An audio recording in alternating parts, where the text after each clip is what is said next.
Seorang ibu rumah tangga yang tidak seperti biasanya karena ia tampak seperti bukan seorang ibu rumah tangga. Ia tidak bisa mengurus anak-anaknya dan seperti canggung kepada sang suami, padahal pernikahannya sudah sangat lama. Ia pun seperti tidak biasa hidup seadanya karena keluarga tersebut bisa dibilang kurang berkecukupan. Film ini berjudul Wonderful Nightmare 2015. Mengisahkan perjalanan spiritual seorang wanita dewasa dan mandiri bernama Lee Yeon Woo. Ayah Yeon Woo meninggal sejak dirinya masih kecil. Tak tahan merasakan kerinduan, beberapa tahun kemudian giliran sang ibu yang meninggalkannya. Secara otomatis, Yeon Woo menjalani hidup yang berat seorang diri. Kondisi itu membuatnya jadi pribadi yang tangguh dan dingin. Dia bertekad hidup mandiri dan tidak ingin mengandalkan orang lain. Hingga suatu hari, kecelakaan mengubah hidupnya. Ruh Yeon Woo dikirim untuk masuk ke tubuh wanita lain. Yeon Woo kini menjadi istri sekaligus ibu dari 2 buah orang anak. Setelah beberapa hari, ia merasa sudah tidak kuat. Ia pun terlihat pergi ke rumah yang mewah untuk mengambil kartu kredit. Setelah mengambilnya, ia pun langsung berbelanja barang-barang mewah. 계산은 어떻게? Namun tidak lama kemudian, datang beberapa polisi yang datang untuk menangkapnya karena menggunakan kartu kredit itu. Ia pun harus berurusan dengan seorang polisi.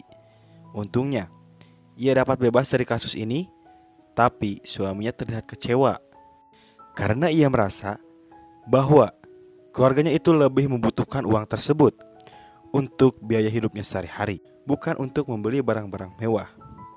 Apalagi suaminya itu mengira istrinya mencuri kartu kredit tersebut. Suaminya merasa sedikit kagum dan nyaman, dan keluarga tersebut menjadi lebih bahagia. 없잖아요? 왜 그래? 바깥 양반들 일하는데 관심이 많으시네요. Namun kebahagiaan itu tidak berlangsung lama karena sang anak pertama mengalami pelecehan seksual oleh teman-temannya.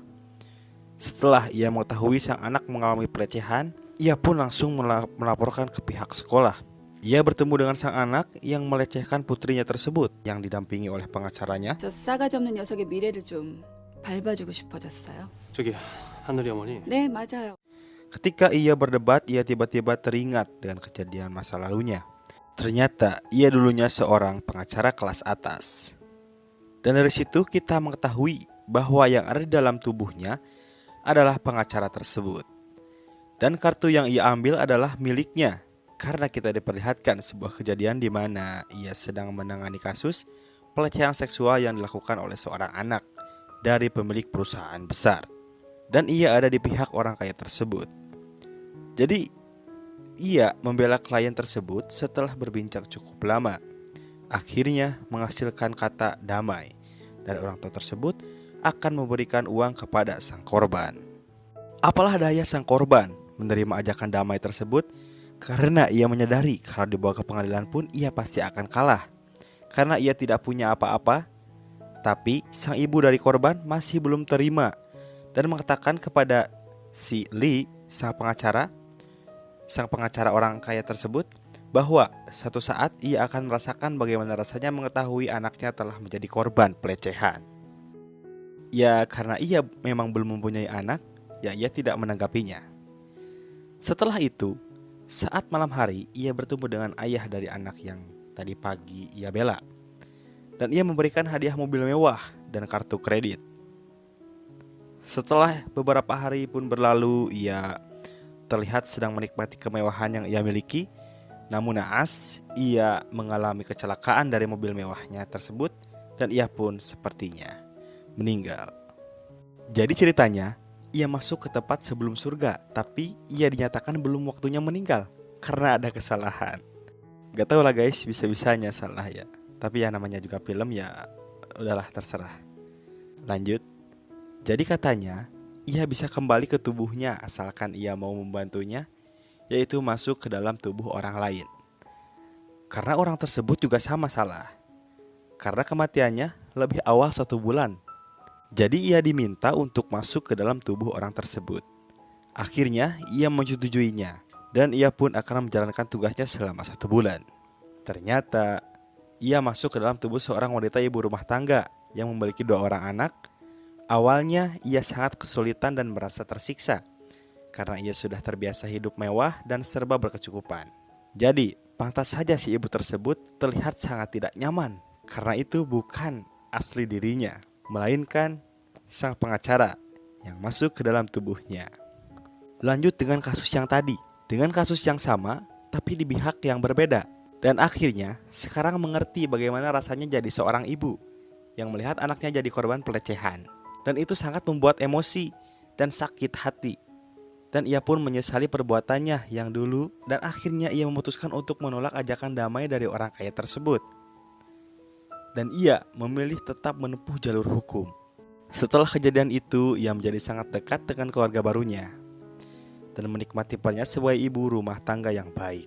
Namun, kejadian yang kurang mengenakan kembali terjadi ketika anak laki-lakinya yang paling kecil harus dioperasi karena menderita suatu penyakit. Ia pun sangat terpukul dan sedih melihat anak tersebut terbaring di rumah sakit. Ia terus menemaninya setiap hari di rumah sakit. Tanpa terasa 1 bulan tersebut telah habis dan ia pun sudah dijemput untuk kembali ke tubuh aslinya. Namun, karena ia sudah merasa nyaman dan tak tega melihat keluarga tersebut harus kehilangan sosok yang sangat mereka cintai, ia meminta tidak dikembalikan ke tubuh aslinya dan tetap bisa menjadi seperti itu. Keinginan itu pun ditolak, jadi langsung bergegas untuk berpamitan dan menyampaikan beberapa pesan kepada keluarga tersebut. Setelah menyampaikan pesan, ia pun kembali ke dirinya yang asli.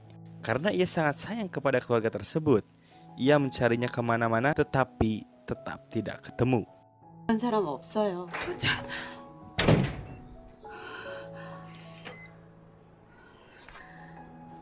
Akhirnya ia memutuskan untuk menjadi lebih baik ke depannya dan memulai kehidupan yang baru. 주지 말고. 내가 도착해서 다시 전화할게. 끊어. 제 옆자리예요.